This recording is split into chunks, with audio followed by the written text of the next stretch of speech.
Hello, everybody. Welcome to a wonderful Friday. My name is Ruham Manzoor, and I'm the managing partner of Maces.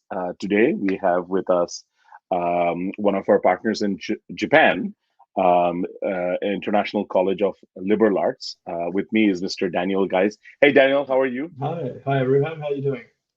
Good, good. Listen, I don't know how it has been there. I mean, we are really our students are really enjoying their classes. Unfortunately, they haven't been able to go physically for some time now.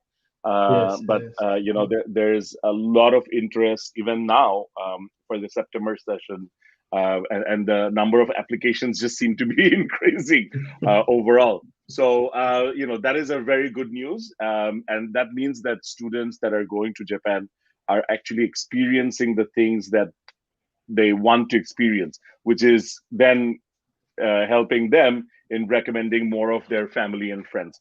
So the thing is, iCLA, is that a Mm. university or like how does it work?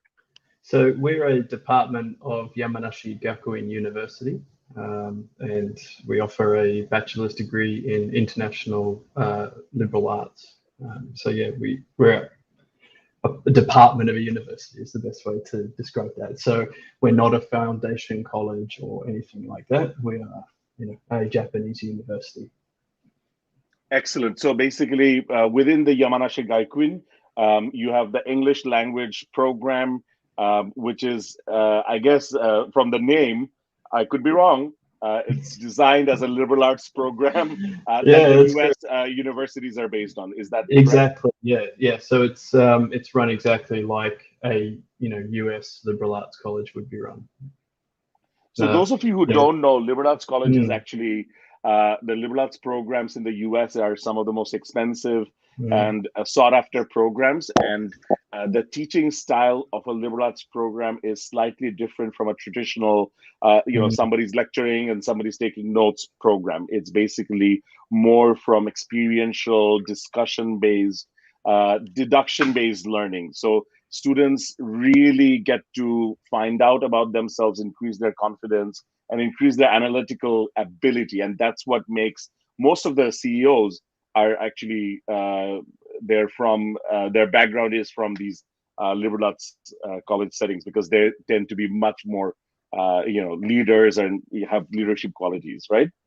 that's right. I mean, there's some research from Georgetown University in the States saying that the ROI, the return on investment of a liberal arts degree over 40 years. So you're thinking about like somebody's whole career is up around $1 million US versus about $750,000 for somebody who went to another sort of 4 year college. So, is that what that tells you is that people who graduate from liberal arts colleges, they go further in their careers, they go further in the corporations and the organisations that they end up joining. And I think So that's completely due to the style of education. It's not narrowly, vocationally focused. Sort of saying go and be an engineer or go and be, some kind of scientist is a very narrow field, and then you find out that there's actually a whole bunch of people that are already qualified to do that in the world, and they're not retiring anytime soon, and well, you don't have a job. It's giving you vocational skills, but also a whole other suite of soft skills which employers really want, and most importantly, you've got the ability to lifelong learn. You've got ability to change careers very easily throughout your life, which is something that we all do. So great. So how long has this university existed? And yeah. if you could give us a background of that.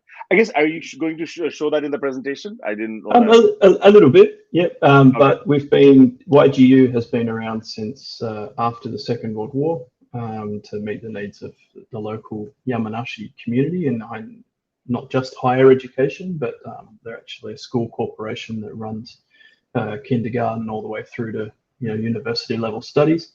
And it was about 2015 that iCLA started because they increasingly wanting to internationalize, and for that reason, we rate very highly amongst Japanese universities for internationalization. Excellent. So you want to start your presentation? Then what we can do is then we can open the field for questions, or I'll ask some questions as well. Sure. Let's give this a go. Let's try that PDF that you mentioned there. Yeah. No, it also is over the size of the. Then we can just go into the traditional way. We can try that next Let's try that. Let's try this one. Okay, so. There we go. All right, so here you are. Okay, cancel that. And let's go from the beginning. So yeah, everyone, my name is Daniel Guys. It's very nice. Thank you for taking some time on your Friday evening to join us. I think we could talk about why Japan's a great destination to start. Very highly regulated economy here. There's rules and licenses for everything in Japan. It's very organized. They are very organized people. And that extends obviously through education. So all the universities are MEXT accredited. You're getting a degree that's recognized internationally. Ruhan mentioned that liberal arts colleges in the States tend to be very expensive.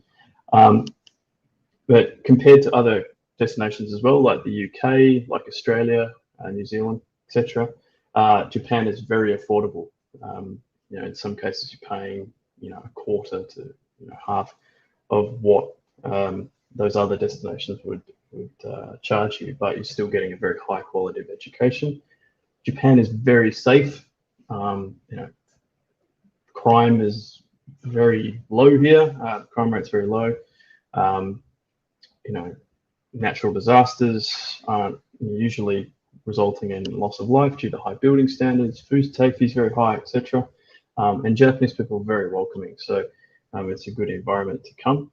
And these next two, just really quickly, feed into each other. Japan has a bit of a problem in that its population is aging and shrinking very rapidly, but Japan is still the #3 economy in the world. So Japanese corporations obviously want to maintain that position. The government wants to maintain that position.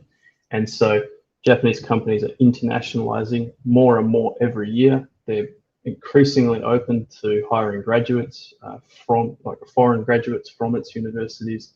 And it has a very open immigration policy for students as well. So that means great employability after you graduate. A lot of our students will graduate, but before they graduate, they've got multiple job offers from Japanese corporations. But most importantly, it's an amazing place to live. The balance of the natural and the built environments are amazing to see.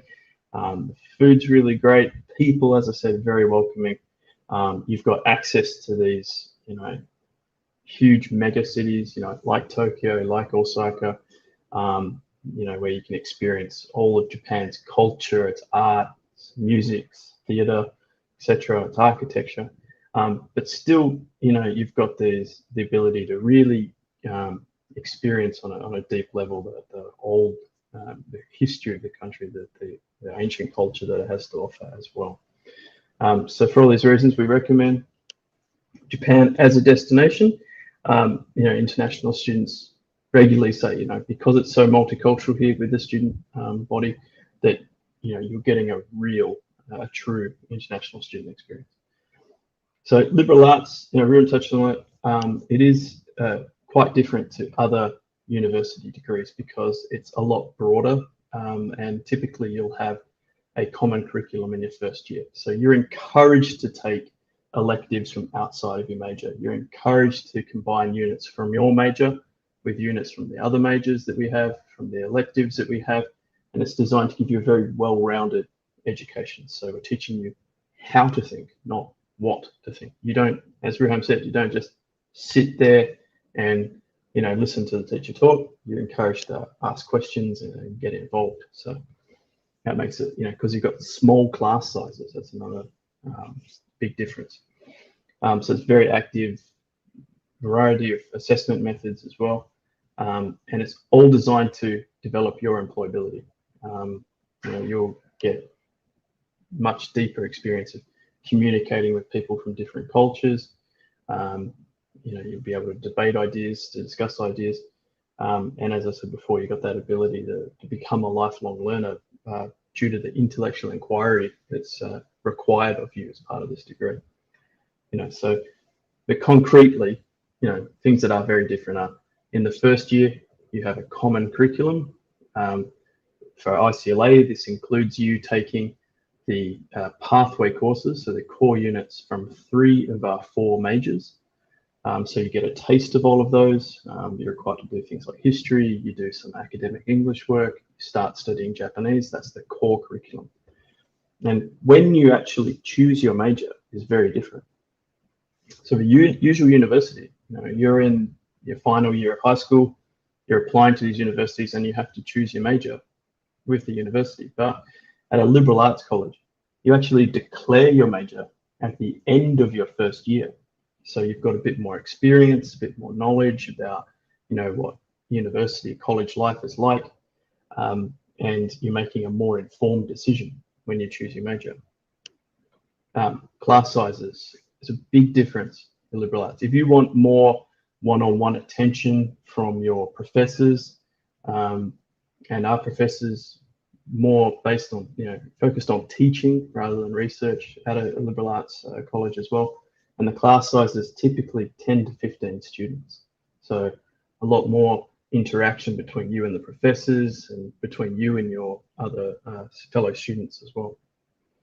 And you're encouraged to, go deep on topics. It's really intellectual inquiry is the name of the game at a liberal arts college. It's, we're talking about art, not in the term of fine art or just humanities, but art in the sense of a learned skill, right? So, it's not purely just focused on, okay, how do I become a chemist? Or it's much more deeper than that and rounder than that. And, another thing that makes it different is you've got, a lot of flexibility to take electives and to, pursue your own interests. So at iCLA, up to 40% of your credits can come from outside of your major. So that's a lot more flexibility than I know I had when I went to university, where you were, here's the major, here's the minor, and that's it. You don't really have the time to pursue anything outside of that. So you got a lot more freedom. A little bit about us, and I'll talk about which majors we offer in a moment. But we're in the city of Kofu. It's about 300,000 people. You can see part of it behind me. We have iCLA in the background as well. We're about 120 kilometers due west of central Tokyo, so Shinjuku for anyone who's been here. And we're the home of Mount Fuji, Yamanashi Prefecture. So you can see the mountain behind me. We have some great views of it all throughout the year. Actually went up to this lookout myself the other day. It's a grand view. It's a very historic town. A lot of important sort of cross points, hinge points in Japanese history kind of happen here as well. So it's got a delightful downtown that preserves that. And there's lots to see and do here. And you've got Fuji and the 5 lakes of Fuji area on your doorstep as well. So, lots of opportunities to go climbing, climb Mount Fuji, you'll go hiking, heaps of mountains around here, camping, fishing, you name it. We also have Japan's largest theme park in the prefecture, Fuji-Q Highlands, with some either current or former world record roller coasters. Not really my thing, but if you want to go and do that to yourself, yeah. How does that sound to you, Rohan? It sounds pretty good, actually, and not only that. I mean, that's I can definitely see some of my students jumping on this one. But I might have to keep away. But also, I mean, having things like this creates opportunities for our students in the sense that they can have opportunities to do part-time jobs near the area. So there's a lot of Very kind of, true. and Yeah. you know, having that kind of a downtown setting, I mean, that's beautiful. I have to keep a note to myself when traveling becomes normal, definitely to go and pay you guys a visit. No, we'd love to have you here. And yeah, I mean, this theme park, some of our students do internships here, and we've had some graduates that have gone on to work here in, you know, sort of office roles as well. So Oh. yeah, they're a big player in the local economy. They run not just the theme park, but they run hotels around the area. They run the bus lines in certain areas of the prefecture as well. So yeah, interesting. Yeah, this one was a world record for the furthest back it comes or something. Yeah. Wow. I'll keep my That is lunch. really. I'll keep my lunch where it wants to go. So yeah, we get the full 4 seasons here. We're in a mountain we're in a basin, in a valley, but surrounded by mountains like Southern Alps of Japan and Fuji to the south and Kanto Mountains to the north and so on. So, but we have a really great microclimate. So we get the full 4 seasons, cherry blossoms in spring and, you know, beautiful autumn. There's lots of beautiful spots around here. There's one Shosenkyo Gorge, for example, where you can do a bit of day hiking as well, which is really nice. And we get just a little bit of snow. So far, no snow this year. It didn't actually gather; it just sort of fell from the sky, melted. So it gets cold, and it gets hot in summer. But also the spring and autumn are just absolutely beautiful weather. So yeah, it's a very popular area for people to come out from Tokyo for day trips and for holidays as well. So I mentioned YG before being founded after the Second World War. We're quite famous in Japan for the number of Olympians that have graduated from here or are current students. Actually, that number went up to about 65 after the Tokyo Olympics. So yeah, it's a well-known university in Japan for a number of reasons. We have 5 undergraduate, colleges, departments, schools, whatever you want to call it. iCLA is one of those. We also have departments in law, business, health, nutrition, and sports science that are taught in Japanese.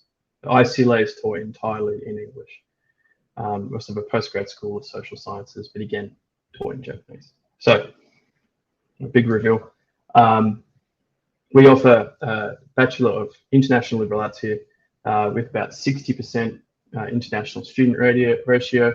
I think we currently have about 4 or 5 students from Bangladesh enrolled, and they're coming from all over the world. So we like to admit small numbers of students from each country. So one of the benefits of coming here is that it's a really cross-cultural education. You're not just learning about Japan and Japanese people. You're learning about the cultures and habits and everything of 39 other nationalities as well. So great student faculty ratio. We currently have about 250 students enrolled. And so again, small class sizes, it's a big focus on you. We do not hire TAs. They're all professors. And it's taught entirely in English.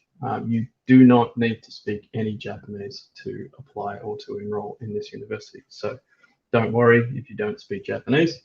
We can teach you some as part of the degree. So the majors that we offer are global business and economics, political science, interdisciplinary art, and Japan studies. As I said, there's a core curriculum in that first year where you try a bit of each of these. And then there's a huge variety of workshops and electives you can choose from. You can take electives from the other majors as well as from subject areas like data science, which is very popular with our students now. You learn coding, you learn, how to visualize data.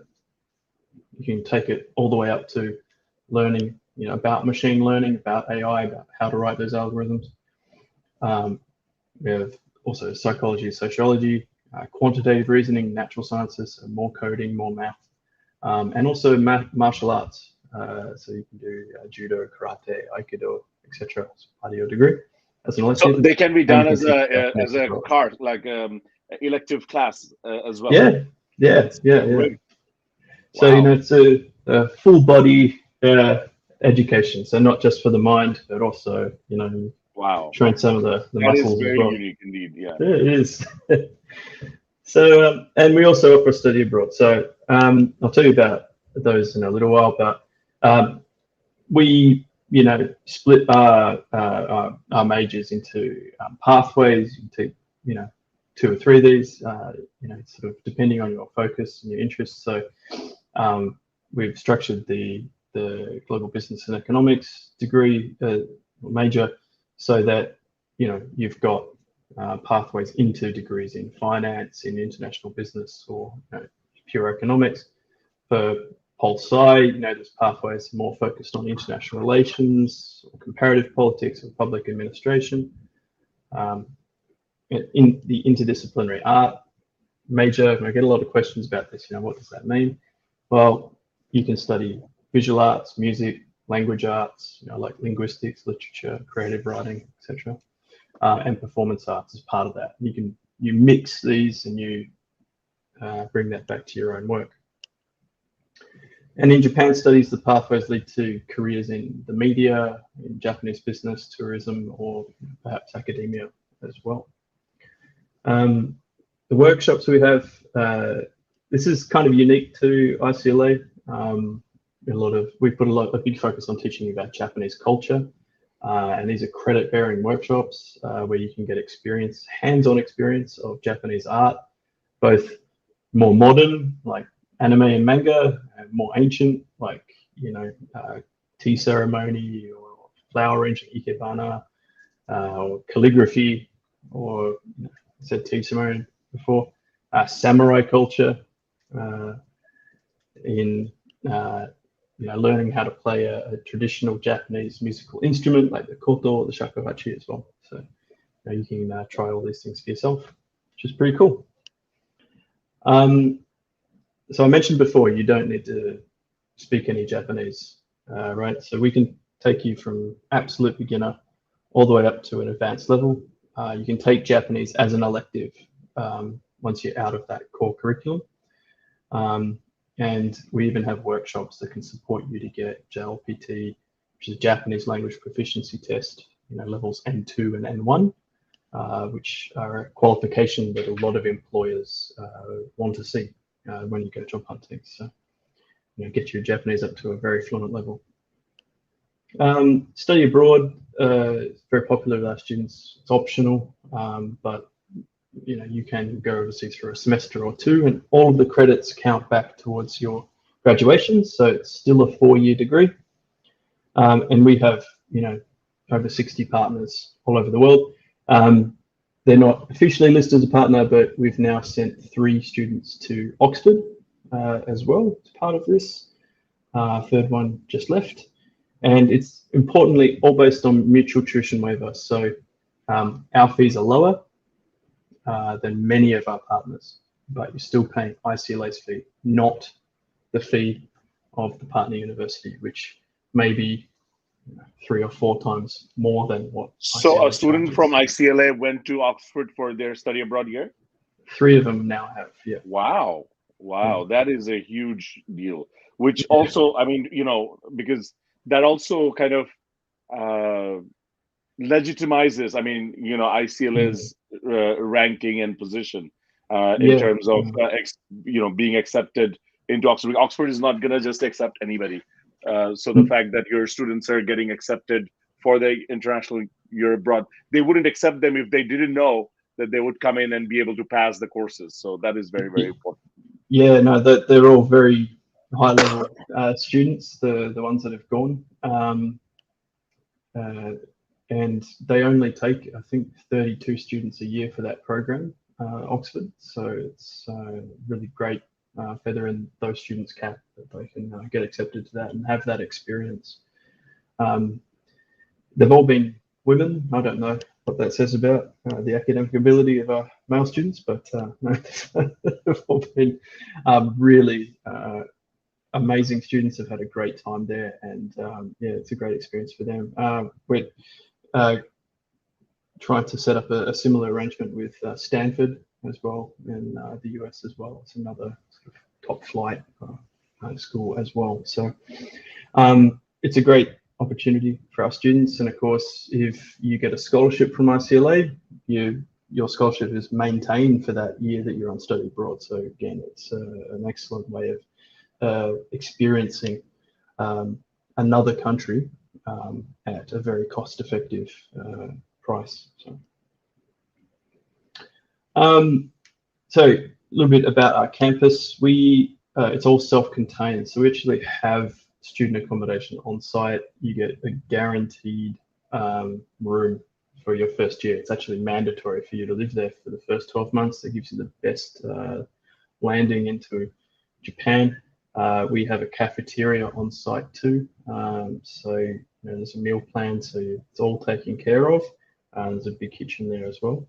And if you're very lucky, that could be the view out of your dorm room window, which is quite nice. Oh, I'd like to wake up to that every day. And if you don't get that one, don't worry, there's mountains in every direction, so you get pretty awe-inspiring views from many of the rooms here. It's quite nice. There's lots of clubs and activities, even with the pandemic going on. We've held music galas, acoustic nights, various events throughout the year. The clubs are still running, albeit though at a more social distance kind of way. So student life has still been quite vibrant, even with the pandemic. But yeah, in a normal year as well, you'd have 90 different clubs to choose from, and there's social events all throughout the year. So it's very vibrant. Applying to us is very easy. You do it through MESAs. It's completely online, so you don't need to send anything to us. MESAs are there to assist you with the application process. It's a holistic review, so we don't say you need this GPA. We know that your grades are very important, and they are an important part of the application process, but your grades don't define your entire personality. So we look at all of your application and deciding whether to admit you or not. We accept a wide variety of high school qualifications and standardized tests. And again, you do not need any Japanese to apply or to enroll. So yeah, our entry requirements, you need to have completed 12 years of education. This is for every university in Japan. So you need to have a high school diploma or equivalent. Ideally, you would have your standardized test results. So the Board of Education exam that you do in Bangladesh, that's what we accept for most people. But if you have done IB diploma or Cambridge A levels somewhere else, we accept that as well. And there's no need for you to take the SAT or anything like that on top of it. And a lot of people ask us what's Sorry, our English I wanted to interrupt you, Daniel, because I wanted to clarify this question. So if those students who have HSC, they also don't need SATs, right? That's correct. Sorry, I was drawing a blank on what your thing was called. So, guys, a bit late for me here. It's about 9 p.m. But yeah, no, the HSC is fine. So if you have your HSC results, you can apply. Okay, great. That's a good relief. And our IELTS score that you need, the minimum is 6.0 with no band below 5.5, but we accept a really wide variety of equivalents as well. So I know Duolingo is very popular these days. We accept that. We accept TOEFL, TOEIC, Pearson. Just ask and we'll tell you. All right. I've just updated this. I think the exchange rates are moving in the right way. It's become cheaper to study here since I last presented this to you, Ruhan. But you see our fees are about 1.2 million taka a year. So is that, I say 12 lakh, is that right? Yeah. So Did I get that right? it is the first year's fees, including the enrollment fee, is That's correct. approximately about 1350. But yeah, Yeah. from the second year, it's about 12 lakhs. 12 Yes, lakhs. that's right. Yeah. So there is an enrollment fee for every Japanese university, but again, if you get a scholarship, this is reduced. And then you can see here the housing and meal plan fees as well. I mentioned scholarships before. We have four tiers of scholarship available, from 25% all the way up to full 100% scholarship. This covers your tuition fees, your equipment and facility fees, so that 12 million taka that I mentioned before. It's based on academic merit mainly, but we also look at your family's financial situation and any extracurricular achievement that you have. You need to submit an essay, and for advice on what to put into that, you should speak to your counsellor at Maces, because they've had some successes getting students scholarships with us. So please talk to them about that. We are currently taking applications for our fall 2022 intake. That would start September 1st. And if you're interested, maybe for next year, we will open applications for April 2023 on April 1st. So we have two intakes every year, April and September. So I should have said spring there, sorry.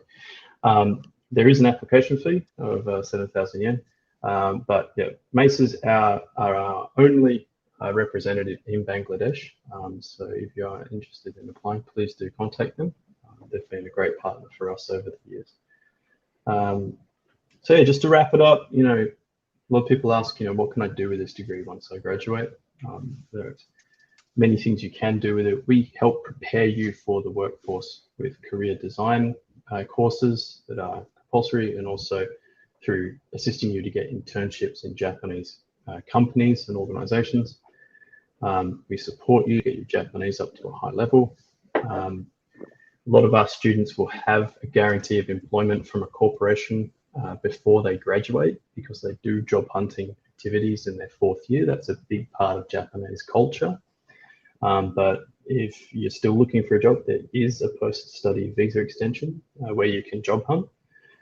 But once you have a job, and there are a really wide variety of things that our students are going and doing, from finance to, working as a professional artist and everything in between.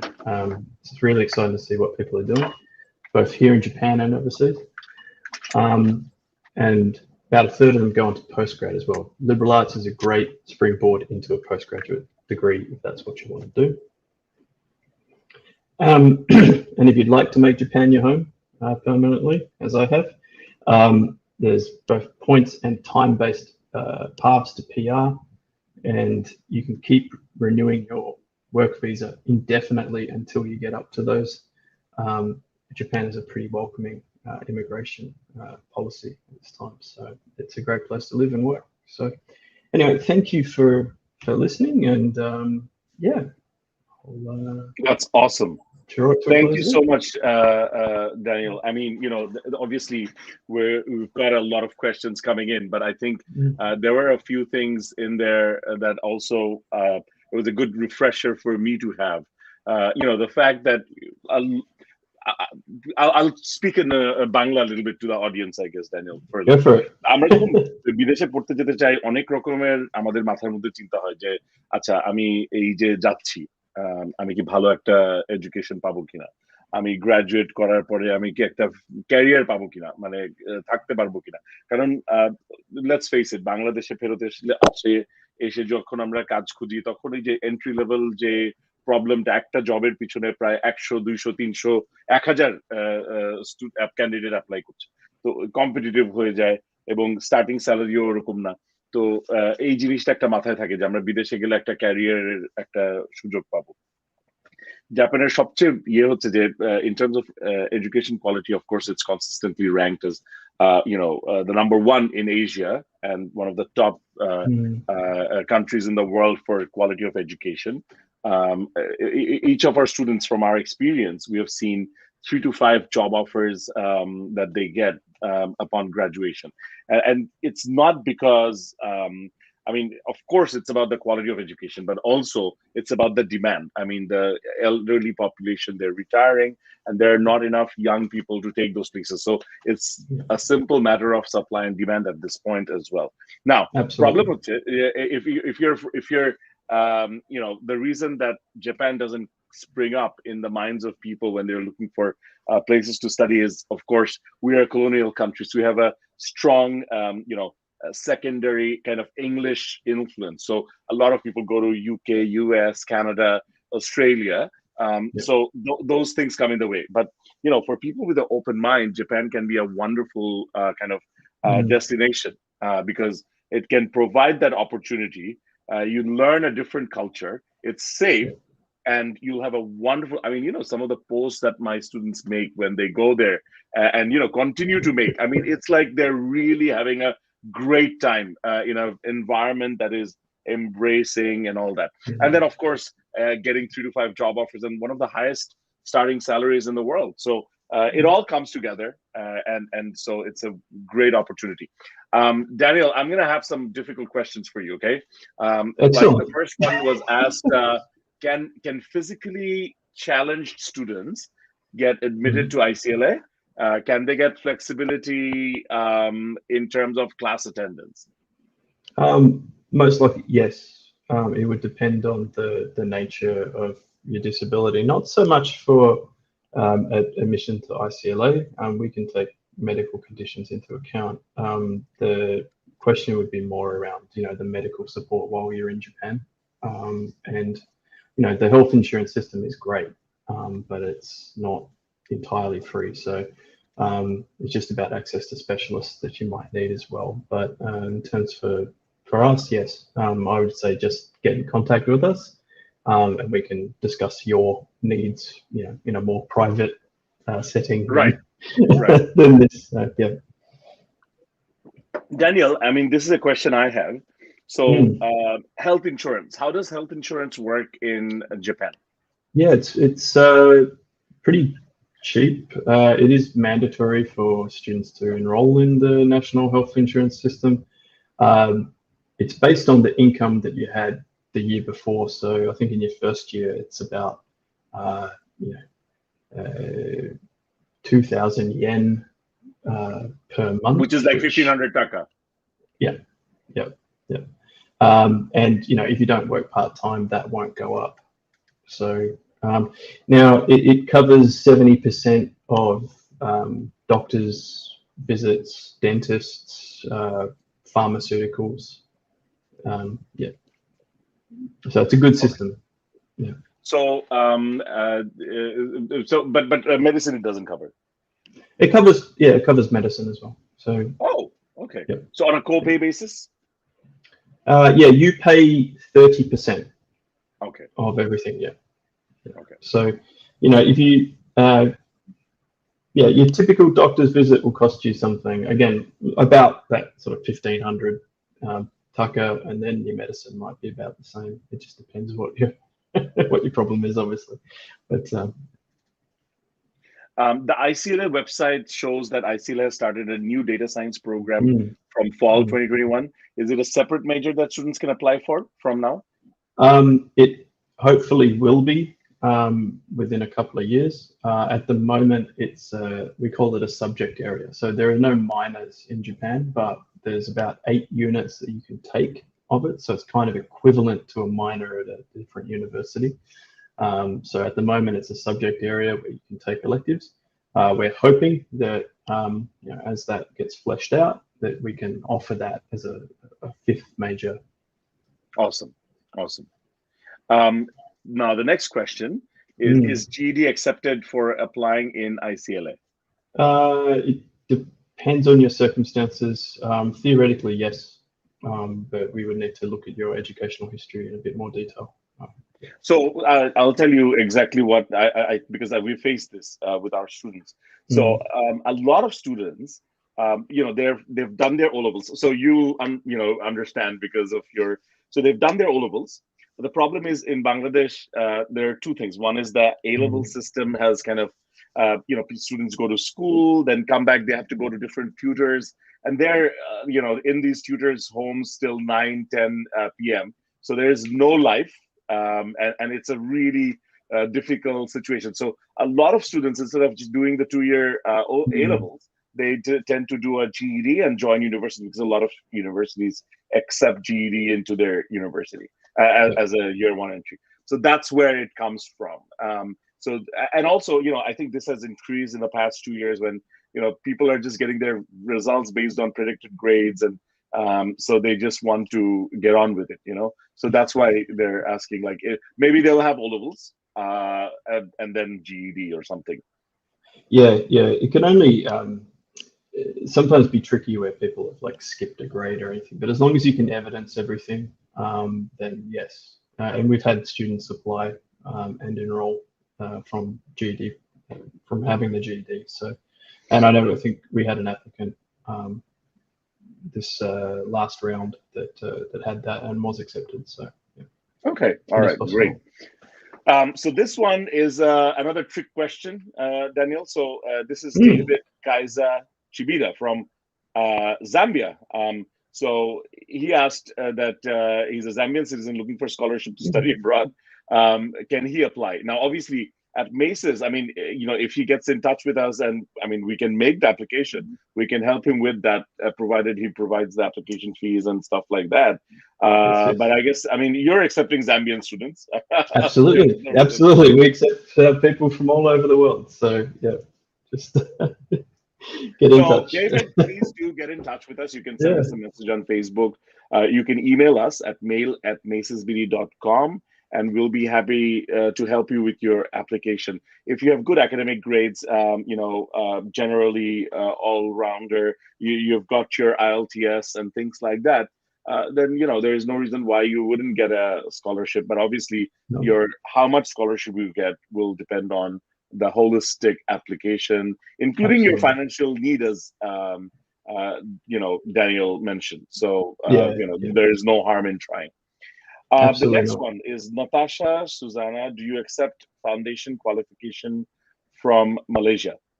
So Um, a lot of our students do mm, foundation in Malaysia, and then they get entry into the year one of studies into a Malaysian university or even UK university. So yes, yes.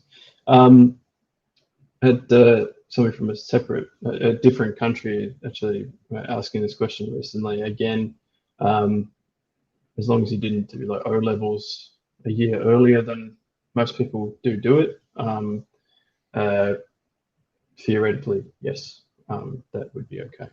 But again, we need to look at your history and where you did the foundation qualification and things like that, just to make sure that you had the 12 years in total, and that foundation qualification was equivalent to that, finishing high school diploma. So yeah. okay. Natasha, Mm. basically, the thing is, they will check where you did your foundation from, and Mm. then, of course, it needs to complete that 12 years. This is something really, really important. And like the worst case scenario, just give a GED. Then you've got the 12 years that way. Then we That's have true. when international students are expected to start on-campus classes.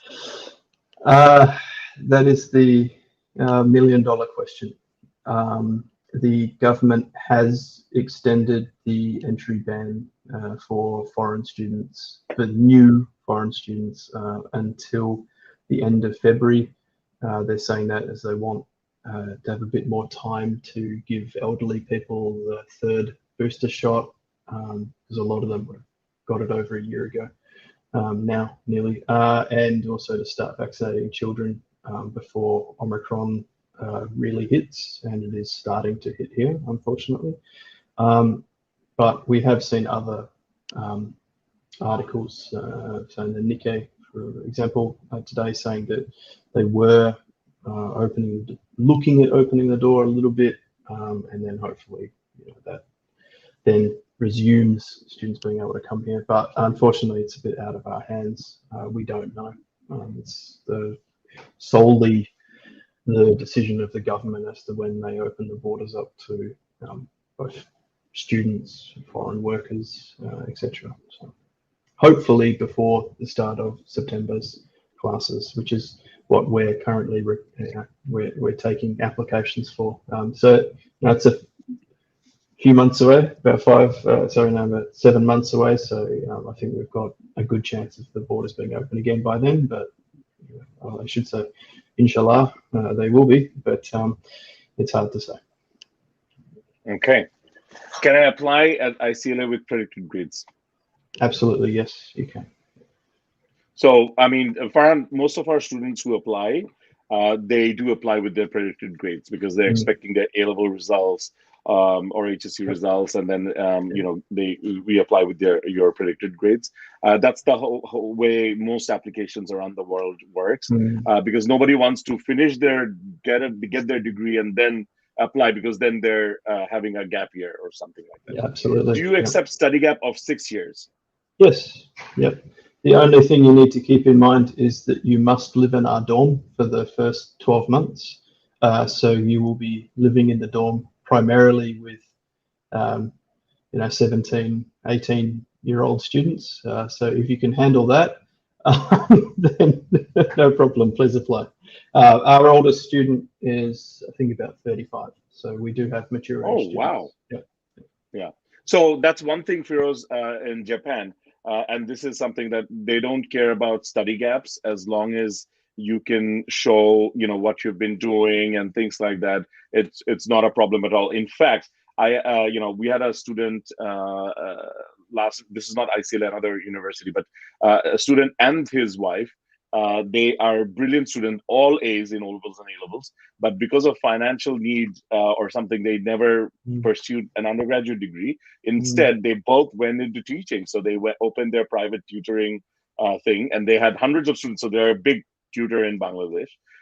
They've been doing it for 10 years, and then went into freshman studies. And both of them got 100% because they're really good students. So we have that. I mean, so study gap is not a big problem. Can you please share about the interdisciplinary art studies? Sure. So in that major, you can take classes from 4 sort of artistic fields. So visual art, fine art, graphic design. For example, sculpture. For music, you're looking at audio engineering through to some music classes, sound art, language arts, so literature, linguistics, creative writing, etc., and performance arts. So this is more theoretical in terms of theatre, acting and directing workshops, history of Japanese cinema, things like that. And the idea is that you study, courses from, probably all, 3 or all 4 of those fields in the first 2 years. And then in your 3rd and 4th year, you narrow that down into a specific focus. So the idea here is that you take inspiration from all of these different sort of areas and these modes of art, and then you bring that back into your own work and take inspiration from them. And go forward in that way. Also very, interesting about, doing an arts degree at iCLA, arts major at iCLA, is you've got access to electives like entrepreneurship, like marketing, like small business finance, from our global business economics degree. So they're very popular with students doing this because they want to know how to market themselves as artists. They want to know how to make money from their art, how to live as an artist. So, doing that really helps. You've also got access to psychology electives, history electives, all these different things. So, and coding as well. So, if you want to do it digitally. So, I think that's a bit different to many other arts sort of degrees where you just only do one thing. Actually, I'm quite interested. I mean, I've got children who are into arts and things like that. The graphic design sounds good. Anyway, so the next question is, do ECAs play a big role in terms of scholarship? Extracurricular activities, yes. Primarily, we're looking at, have you had a leadership role in either a school or community organisation? The kind of volunteer work that you've done, awards that you may have been given from the school or from your government or local community, etc. But yes, they are taken into account. Okay, so this is a follow-up, I think, from that. What is the most important thing you consider in case of percentage of scholarship given to the student? Grades, definitely grades. Grades. It's primarily an academic scholarship, and then we look at extracurricular achievement, and then also the financial situation. So okay, but if a lot of people say I want 100% scholarship, well, you've got to be a very, very good student to achieve that. But a lot of our students are on some form of scholarship. It's just more common for it to be a 25 or a 50% rather than 75 or 100. This one is Firoz, I think we might have to take this offline. So this is one of our students who has asked about the disability. If someone has an autoimmune disease and it prevents him from attending 100%, can the individual get flexibility in terms of attendance? I'm afraid he might face challenges attending in full swing. He needs rest. Will the authorities show lenience in case he can attend 60 to 75% of the classes? Is this going to work? Daniel, you don't have to answer this one. Firoz, what I would recommend is this.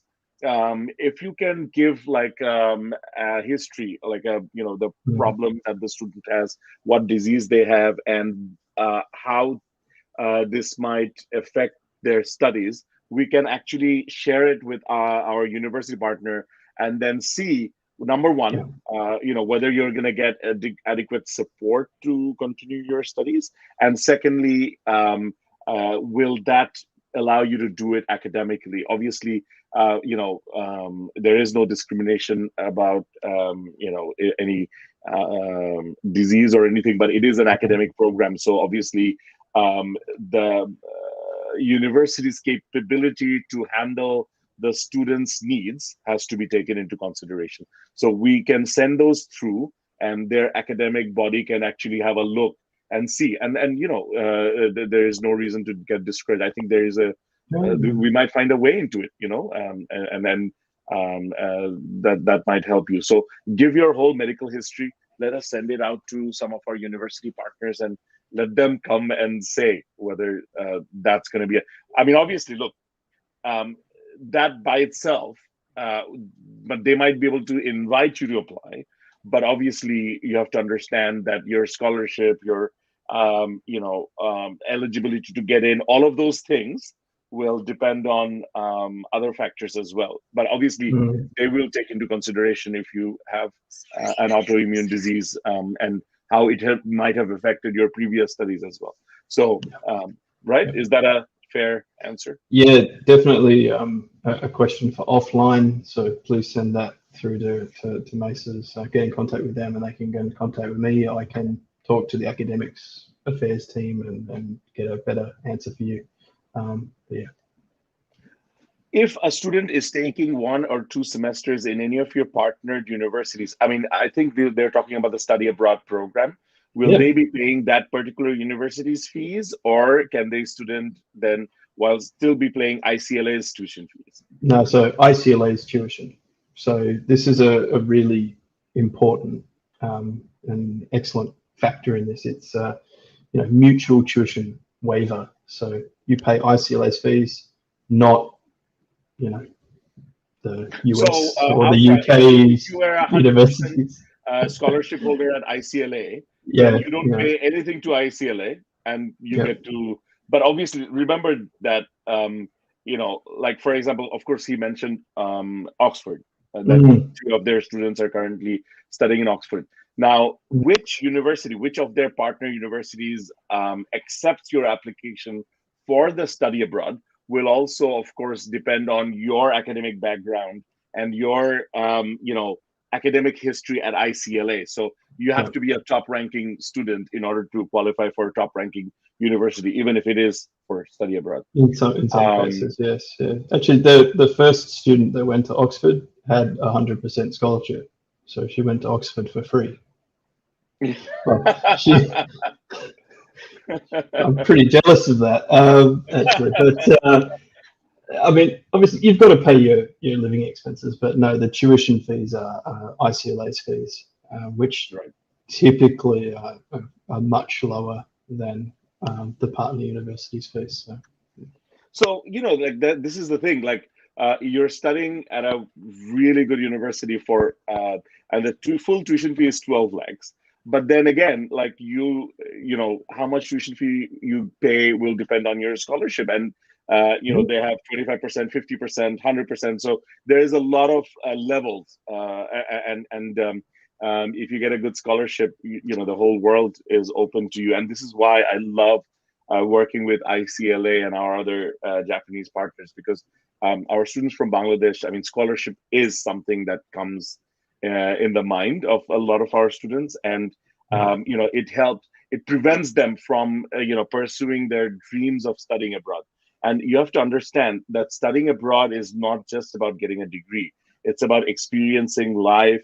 It's about spending time with international students from different countries. Mm, mm, It's about going out and finding who you are, because a lot of times, and this is one of the reasons we do this at Maces, is I was an international student once myself, and mm, I have never cooked for myself. I've never had to pay anything for myself. Of course, I was doing private tuitioning and all of these things when I was after my O levels. So I was getting my personal expenses sorted out. But when you're living by yourself, talk about paying your rent and electricity bill and things that working part time, making sure you go to work, making sure you go to class. These are the things that I think makes you. So when you go into work after that, that differentiates you. That makes you more mm, independent and capable.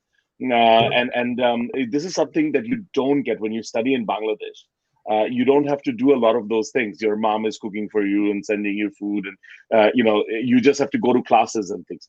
So this is an experience that everybody should experience, Mm, and kind of makes you who you are.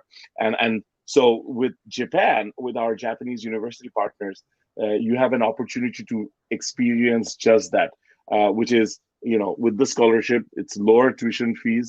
You can experience like 60% of the students are from different countries, so they have a mm, 250 student body in the mhm, campus for iCLA. So that means 60% of those are, which is more than 150 students, are international, and less than 100 are from Japan. So you mm, get to really get a global experience there, and that will help you no matter what you choose to do in your future life.